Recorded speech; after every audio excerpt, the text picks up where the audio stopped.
Ganeshaya Namaha.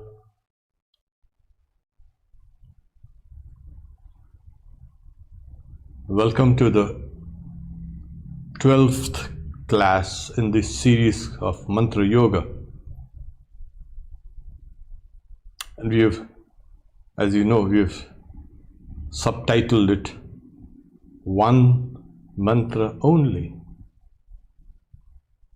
I remember a long time ago, a Swami was jokingly saying, "Oh, we've just got one mantra."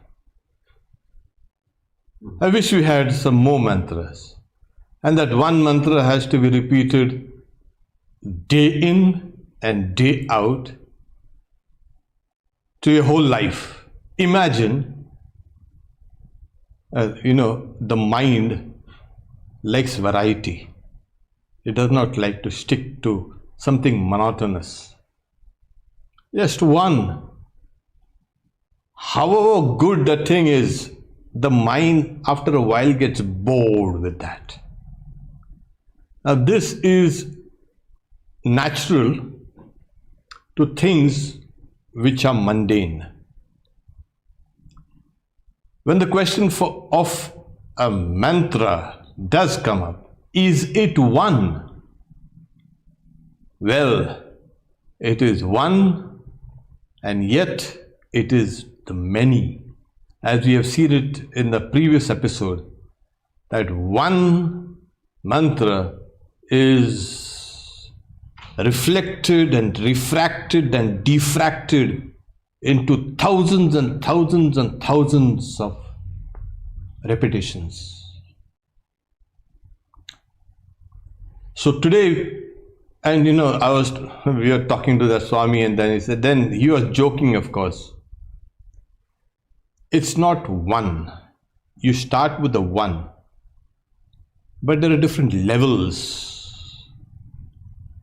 Ideally, every day you repeat a mantra, that particular mantra, one, which has been given to you, or what mantra you like, you repeat it every passing day. It has to become deeper and deeper and deeper.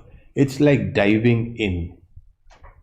You dive into the mantra. You've seen scuba divers, they as they dive deeper and deeper.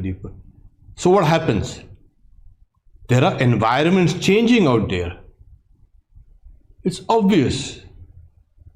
When you're on the surface, your perception of yourself and your surroundings are slightly different.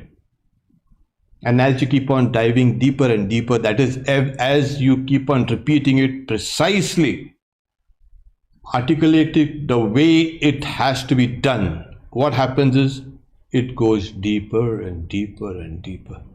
And as it gets deeper, the scriptures say what is internal is more subtle, and what is more subtle is more pervasive.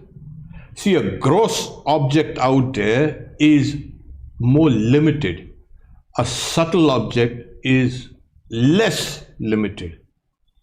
And the more subtle the mantra becomes, the more it becomes internal, and the more pervasive it becomes. So as you keep on repeating this mantra, what happens is you start diving inside, and you go down deeper and deeper and deeper. In this case, that we are seeing a kind of guys coming down, and it's from the light unto the dark. But in the case of the repetition of the mantra, what happens is it starts with a kind of a mantra as a small weak light, to give a comparison. And as you keep on repeating dedicatedly, devotedly, it becomes more and more luminous. As you get down deeper and deeper and deeper, it becomes more and more luminous. Now, what is this? It becomes powerful also. As we have seen, it becomes more subtle, it becomes more pervasive, it becomes more internal, it becomes more powerful, and it becomes more luminous. You will feel that kind of luminosity of the mantra. The mantra itself is luminous, and that is, as it were, shedding its light inside, within. Now, this light is not like these lights out here. That's a light of the mantra. That's a seed of spirituality which is sprouting up. And as you repeat it, you will start driving great joy. Now, the second thing that happens is, as you repeat it, as we've discussed this before, the speed of the repetition picks up. It's as easy as that. Because what was articulated, the mantra, through the physical instrument, the gross are limited. So what happens is, its speed is always kind of slow. But as you go on getting deeper and deeper inside, what happens is, once it gets into the deeper recesses of the mind, the speed keeps on picking up, faster and faster and faster. You know, the Holy Mother Sri Sharda Devi, she says, nowadays girls are saying, I don't have time to repeat the mantra, but I was so busy and I used to repeat my mantra for 100,000 times a day. Kind of unbelievable. How is that possible? I mean, it's physically not possible. Here you've got to spend the entire day and not do anything else. But there is a catch here. Once you understand the dynamics of this mantra, then you understand, oh, it had become so deep within her, so internal, so subtle, even subtler than the subtle. That speed had picked up tremendously. And is that just a mechanical? No, it's not a mechanical repetition. Because at that point, your repetition is releasing the mantra's powers. Now, as you keep on repeating this mantra, it's like every day, or there are some who even every time they repeat one mantra, and then they repeat this the second time, and then the same repetition on the third time. It's like they are ascending a ladder, step by step by step by step.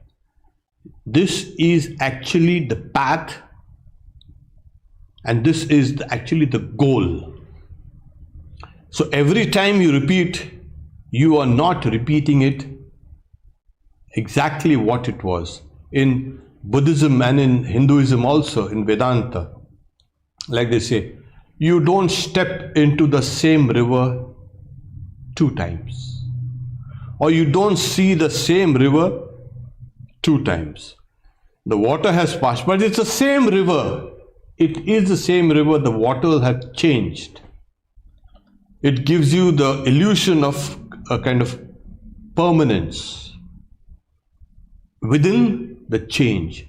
So every time you are repeating this mantra, what happens is, you are, as it were, going a step higher, a notch higher, higher and higher and higher and higher and higher.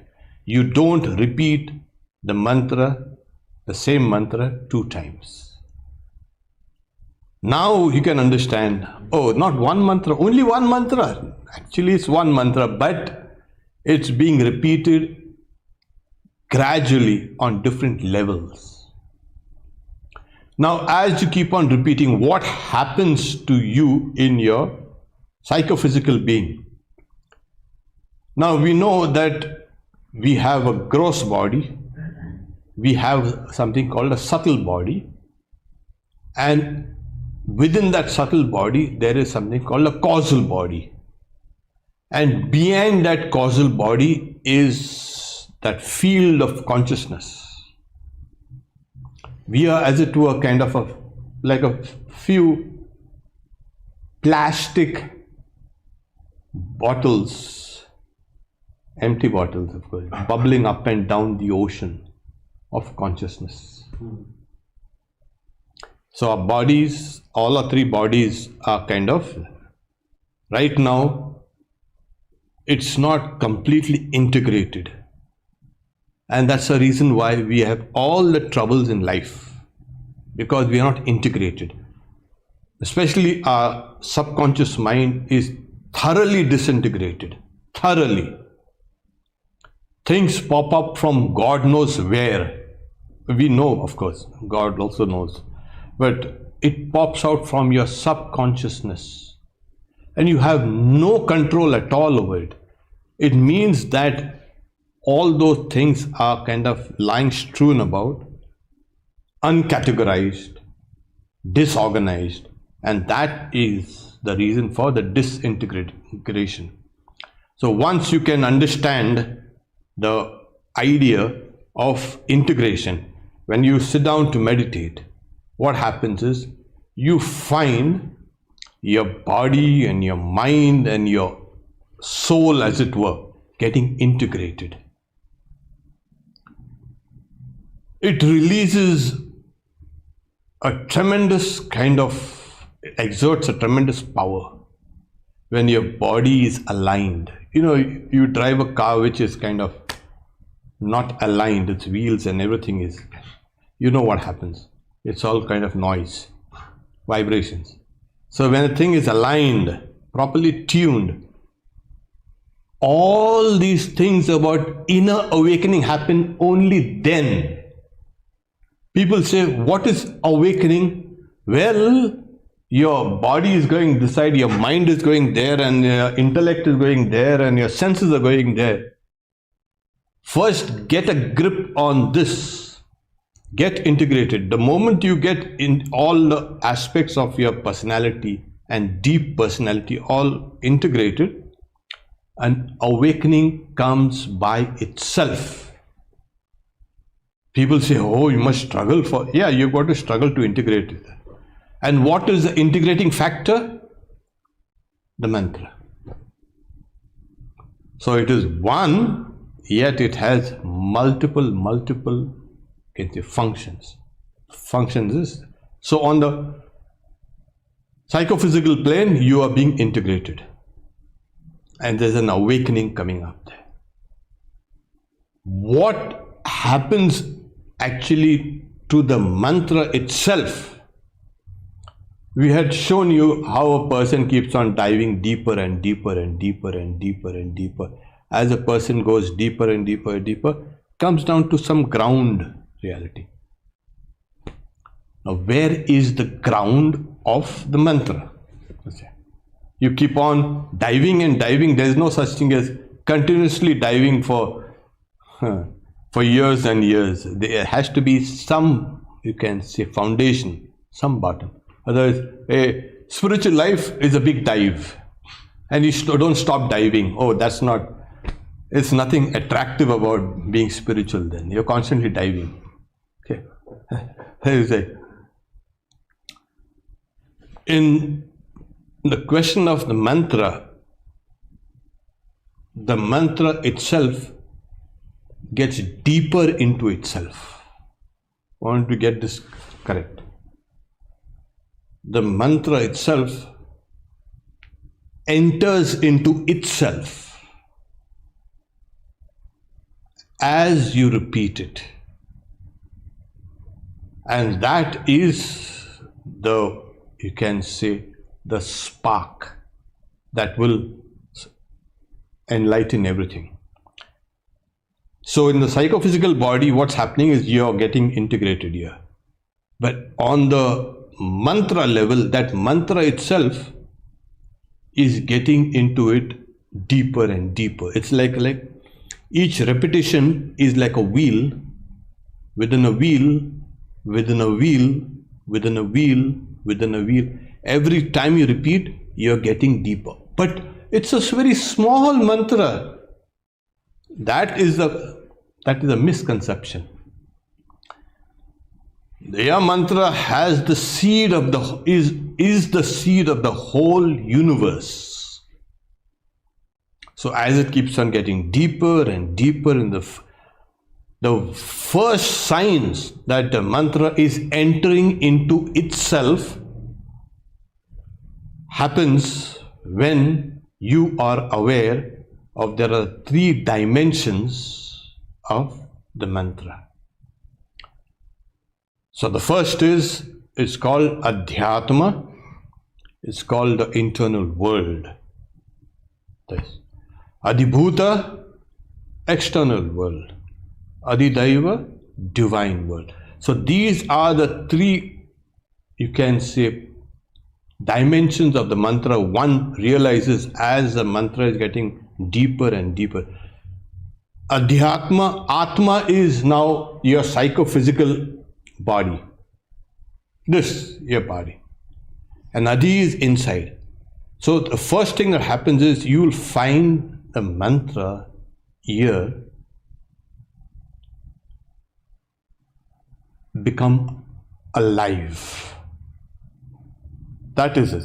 So it's not only the mantra is here, that dimension is here. Adhyatma means its entity is there in all the bodies. Every single living entity is Adhyatma, internal. And this internal world has to be and is sustained by the external world, always. Nobody lives in a kind of a bubble. It's just impossible. Because to live means you need to breathe, you need to eat, you need to drink water, you need to talk. Everything comes from outside. You just cannot say, I don't want the world, that has nothing to do with me. These are all misconceptions, wrong conceptions of the external world. Your internal world depends on this external. Actually, they are both part of the same thing. It appears internal and external. And that's the reason why they're given as internal world and external world. Adhyatma, Adibhuta. Now, there is a kind of a mystical element in everything. In water, in fire, in air, in just earth, in the human mind. There is something that is transcendent. When you look at a fire burning, so you go camping, don't do that in California, you will have problems. We have enough of fires. So you just watch the fire, and as you keep on watching it, you'll see that there's an transcendent aspect to that fire. If water, flowing water, anything, there is a kind of an aspect which transcends the ordinary fire, water, earth, air. It's a mind, body, even thoughts. That is the divine realm, that which connects, that which integrates everything together, keeps everything together. It has nothing to do with heaven. Okay. Just wherever there are this one, the others will exist. If there is a Adhyatma, the Adibhuta and the Adidaiva will also exist. So these 3, just keep it in mind. The internal world, the external world, and that which connects the divine. When you keep on repeating this mantra, your perceptions of this mantra will change, or the mantra will change your perceptions. That is much better. You will see this whole universe suffused with divinity. If you can't, if you still, after years and years of repeating the mantra, still say, this world is horrible, this world is miserable, this world is pain, world is suffering, you are not repeating the mantra correctly. It's as simple as that. You will see this inner world, the external world, and everything as divine. That is what is called Adidaiva, the divine world. It's not anything to do with heavens and higher heavens and seventh heavens. We are not satisfied with one heaven. We need gradation, 7 heavens. And if I'm going to one heaven, I'm not going to let you in. You go to some other heaven. That's a hell for you. Okay, go. No, it's all here. And this year is realized through the repetition of the mantra. Okay. This is, I think, clear. Now for today's practice, what we are going to do is, we are going to use the mantra Om Gang Ganeshaya Namaha. Okay. Now, it's just a God of success and God of, you can say, one who removes all obstacles, etc. It's just, it's a very complex symbology. It doesn't matter if you believe in Ganesha or no. If you have a mantra, your own mantra, you can use your own mantra. Those who don't have a mantra, you can use this. Okay. Om is the primal seed of the universe. Every mantra has to have that. Gang Ganeshaya Namah. People might pronounce it Gam, but actually it's Gang. Om Gang Ganeshaya Namah. Okay. Now we'll start with a simple repetition, and as we will start with the repetition, we will try to visualize the deity, repeat the mantra mentally, of course, and you can say try to think of its meaning. The meaning, if you can, is just remember, it's like, it's a God of success, a God who removes of all obstacles, a God who is lovable, one who is the son of Shiva, one who is wise, one who is a knower of Brahman. Okay. All these. So let's start with it. I would like you to sit down straight. Square your shoulders, please. Keep your neck, head, and your torso in a straight line. Okay. Close your eyes, please.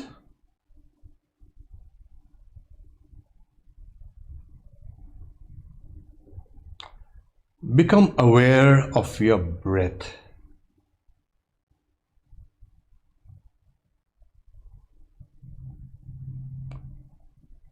Become aware of the breath with the thought, I am aware of my in-breath.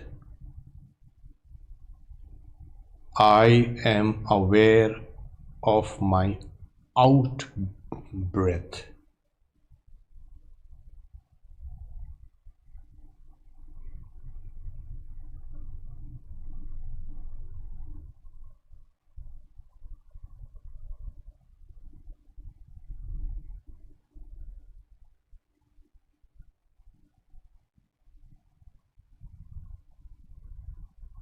Become focused, become aware. Now change that same thought. I know the in-breath. I know the out-breath.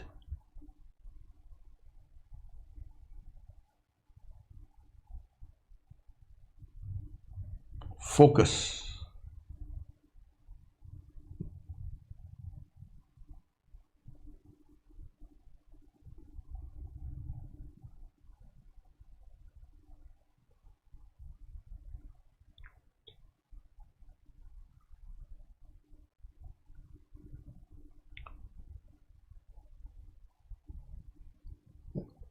Now, quit repeating that mental I know.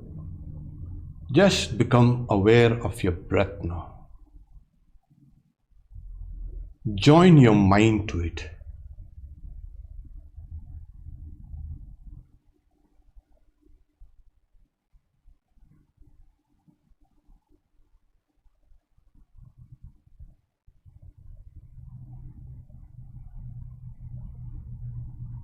Now, open your eyes and look at the screen, please.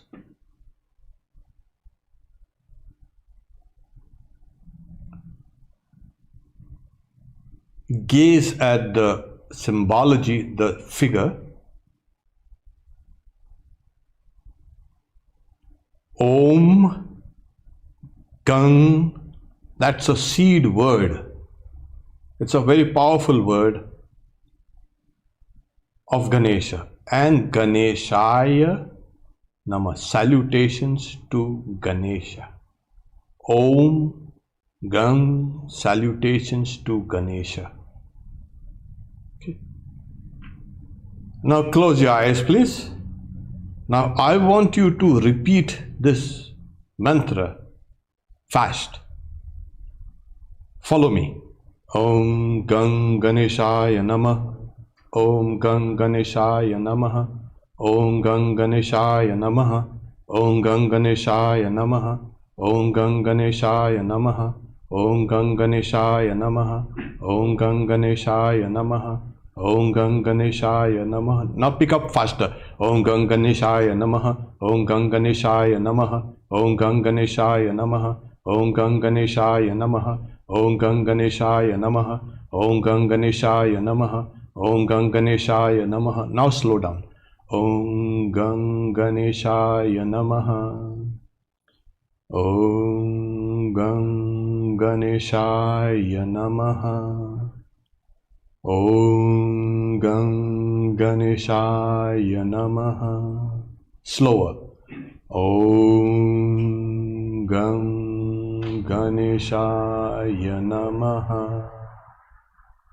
Om Gang Ganeshaya Namah. Slow. Om Gang Ganeshaya Namah. Now repeat it mentally, please, at your own comfortable pace.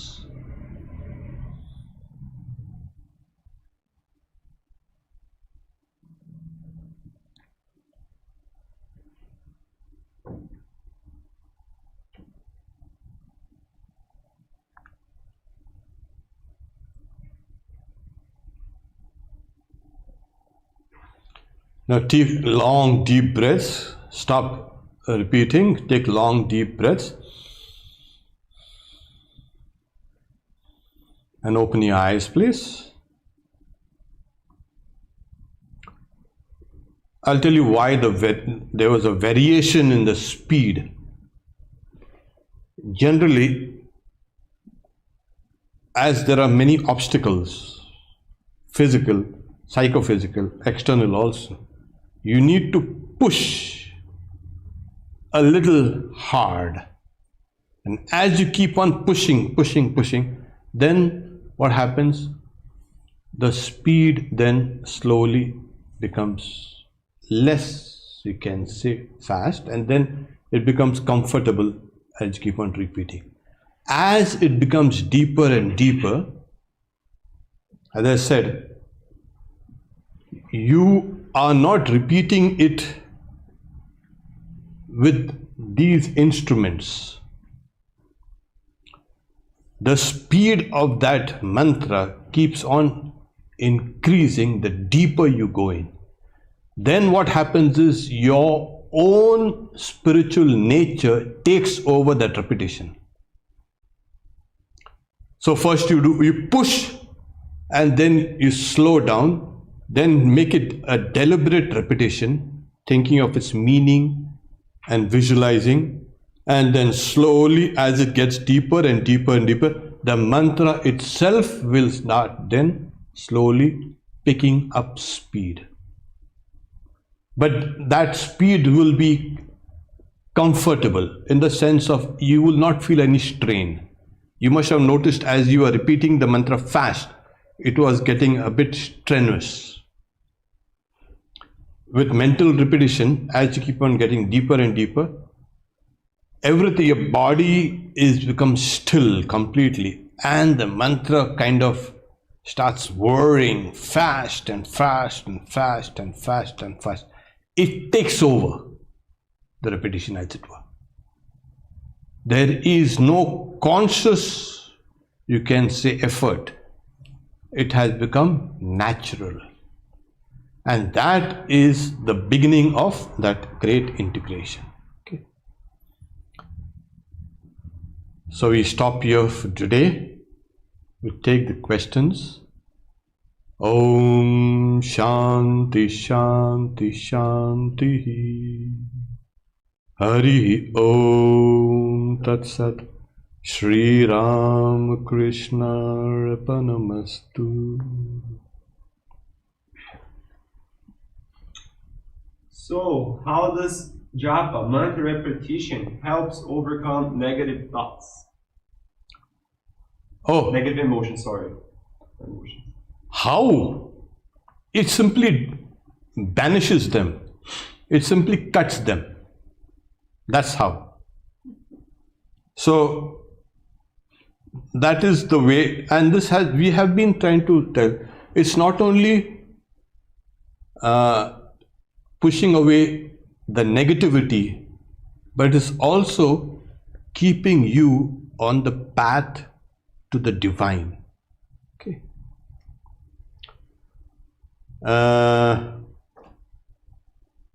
There is a Swami, once you realize your internal world, the external world is without trouble, and you see all people in a different way.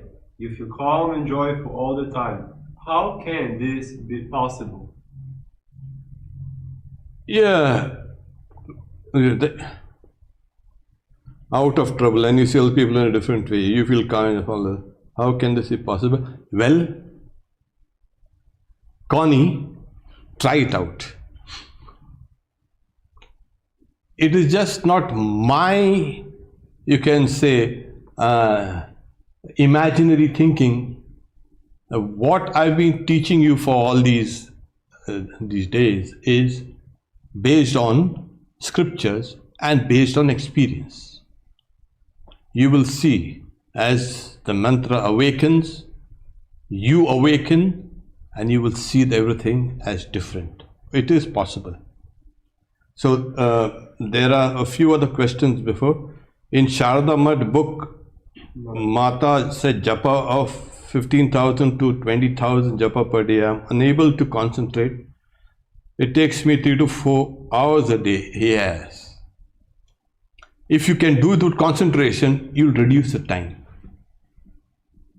Anything done with concentration reduces the time. So time and space, they're kind of linked.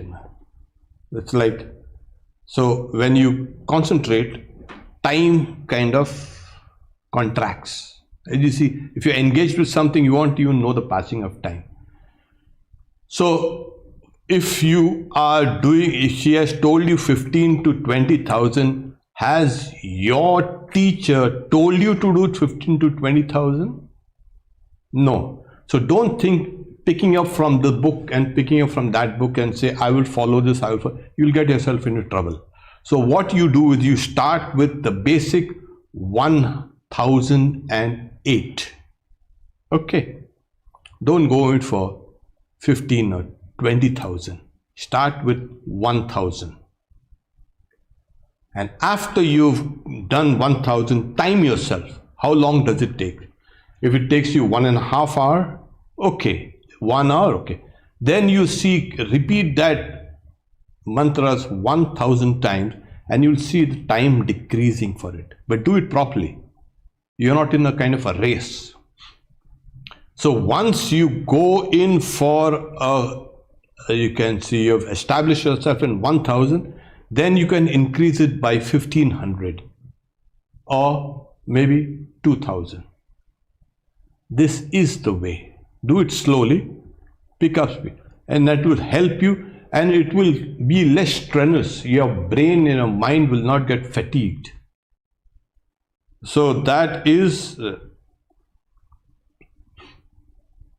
okay. Thank you all. Thank you. Any benefits of meditation before sleep? Oh, plenty. You sleep with those thoughts or divine thoughts, and you wake up with those same divine thoughts. And in the interim period in your sleep, you might get divine dreams or something. You'll sleep deeply. So good, you can keep on meditating. Keep making it. What is subconscious mind according to Vedanta? Oh, what you're not conscious of. As simple as that. You remember now what you had for dinner if you are in India or for breakfast. Now the moment I give you a cue, then you remember. Oh yeah,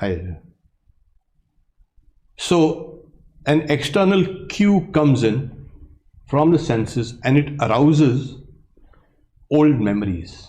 From where do they come? From the layer of the mind which is subconscious. So if you have studied, say suppose you are a doctor, you have studied, okay. Is all your medical knowledge right now on top at this moment? No. But the moment you see a patient, all those medical thoughts will come up to you. Where were they? They were in the subconscious. It's a vast repository of all your thoughts, feelings, emotions, habits, everything is there. Whatever you have said, thought, done, it's all there. That is subconsciousness. Okay. If by mind you mean manas, then mind is a dharma, an objectification of reason. Manas is an object to buddhi. So manas is already a karma vipaka, a secondary knowing. Manas is subconscious. You see, what happens is you're using Buddhistic arguments in the final argument of Buddhism, they also dismiss the whole manas business, the mind. There is no mind. Okay. So there is no knower also. So if you're using Buddhistic arguments, then it will lead you to where it is. Okay. If by mind you mean manas, yes, I'm using the generic term mind for it to be understood by the generality of people, because in the moment you say mind, yeah, it means everything. Your sense of self, your memory, your intelligence, your everything, your cogitation, your perception. I'm using the mind in that term. When you're using it in the time of manas. Manas is a deliberative faculty. I see something and the mind deliberates what exactly, it doubts. It's called sankalpa and vikalpa. It's not sure. When I see a kind of a person standing there in the dark, ready to kind of pounce at me, maybe that guy has got a gun or maybe something like that, I don't know. All those kind of thoughts are coming. But the moment somebody flashes a light on it and I see it's a stump of a tree. Oh my God. So when the moment I see something, that deliberative processes is called manas. And when the buddhi comes in, the intellect, it is definitive. It is not a person, it's a stump of a tree.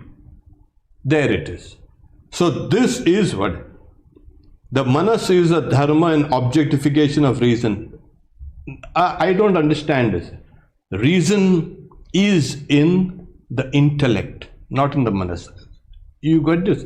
The deliberative process is in the manas, the mind, according to Vedanta. It's not sure of itself.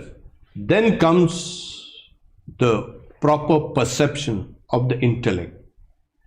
It is an objectification, or if you want to say, it's more external. That is, it is more external to the intelligence, and intelligence is more external to consciousness. So this is the process of Vedanta. It's a karma vipaka. What is karma vipaka? So manas is already a karma. Your manas has the, you can say, it has been with you for eons and eons and eons. Your mind is part of that collective mind called the samashti man. Your mind is one. And the subconscious thoughts in the mind, in the manas, is called a chitta. So it is what is called, as you say, there is something called a software and then the hardware. The hardware is what you have inherited, and it has been with you for millions of lifetimes. The software that runs this is your habits and thoughts and feelings, and that is karma. And karma vipaka means karma is fruition. It comes into fruition as bodies, species, life, diseases, joy, sorrow, happiness, misery. This is what is called karma coming into fruition. Okay. So it is from the chitta, deeper aspect of that mind, where all these things come.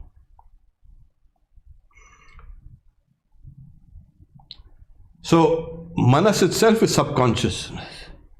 The chitta is subconsciousness. When you see a person standing in the dark, your manas, that is the deliberative processes of the mind, is trying to gauge what exactly. It's not subconscious. You're fully conscious of it. I think this is clear.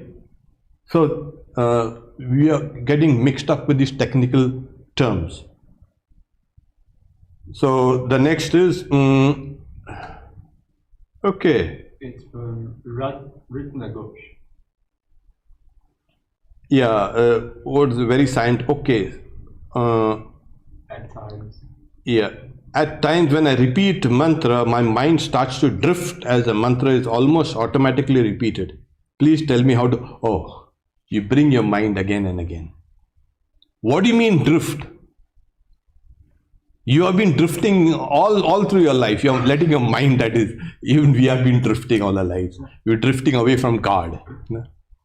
So that is what is practice. There is no silver bullet for this. It has to be done repeatedly. If your mind goes 1,000 times outside, recall it 1,000 times back. That is the idea. Shri Ramakrishna gives the example of a elephant. The Mahut is sitting, the driver is sitting on the elephant, and you know elephants, like then they see a banana grove with all these luscious bananas, it extends its trunk. And the Mahut, what it does is, it will, with its goad, it will tap the elephant's head, and the elephant will retract its trunk. And then we think the Mahut, the driver, is absent-minded, he'll put his tongue out, the trunk out there. Again, the Mahut will. So you are supposed to be like that driver, the Mahut. Okay. So keep an eye on how the mind drifts, bring it back in. That is done, and once you do it with deliberation, it becomes a habit. The mind will understand it and then return back. It will not go anywhere else. Swamiji, while starting the mantra japa, should we start it with any other mantra like, oh Lord, I'm going to start the japa, or just simply focus on breath and start? No. A prayers, all prayers are very powerful. So if you can pray, yes, oh Lord, whichever form of God you like, pray it and say that, yes, I am going to repeat your name. Please help me. And that's the way. I had a lot of series of meditation for beginners, where we started from how to sit and how to breathe, and exactly from about 12 classes are there. So you could go through them to get the whole sequence of what do you do. And then there is a kind of you can say, a sankalpa, or a resolve that I am going to sit down quietly for half an hour or 1 hour, whatever, and I'm going to concentrate. So that resolve also is part of that processes. The feeling of ecstasy that is felt when chanting, I can feel with other mantras I have used. So how do I choose one? So if you're using different mantras, and we have been talking about this, it's just one mantra. Take up one mantra which gives you the maximum ecstasy and do that. It's very easy to. Swamiji, can you suggest any Devi mantra? I can suggest, but then you use the most powerful mantra of a Devi. First, you just use Om Shri Durgayai Namaha. Just, this is a simple. Durga is the mother of all gods, goddess and the goddesses, gods and goddesses. She is the mother goddess. Okay.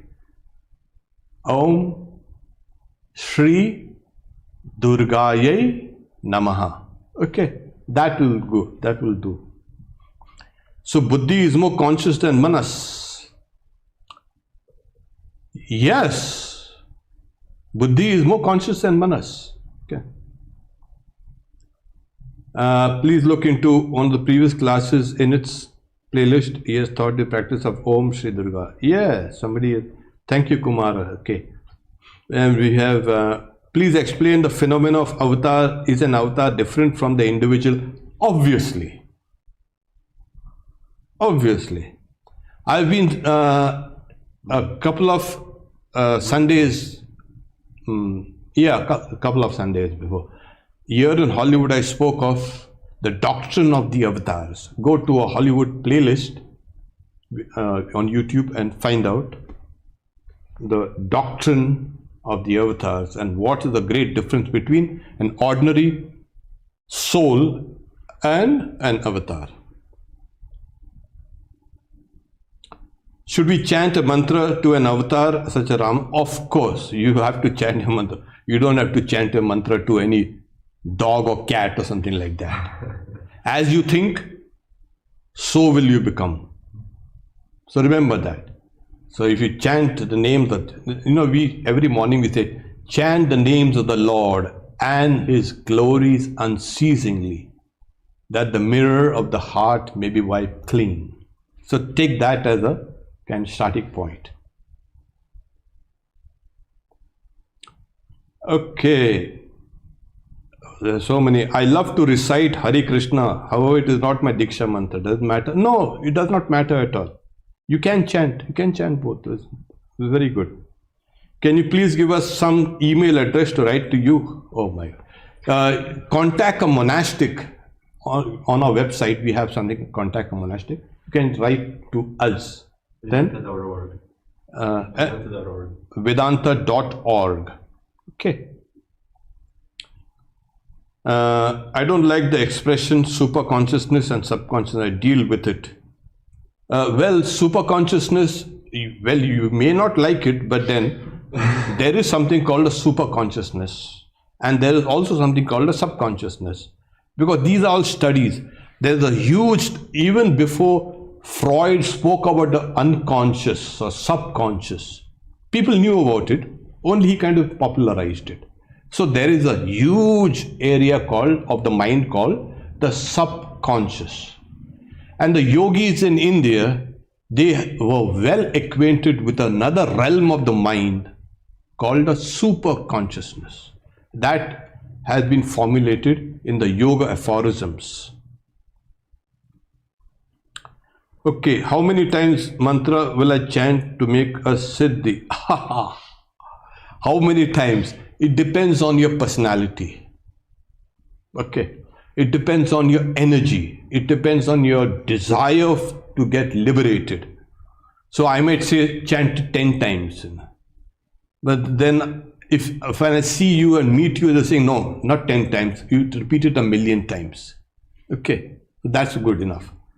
So you will know when the perfection of the mantra is coming forth.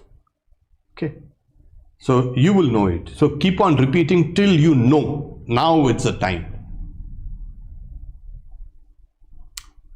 We stop here for today. Om, peace, peace, peace.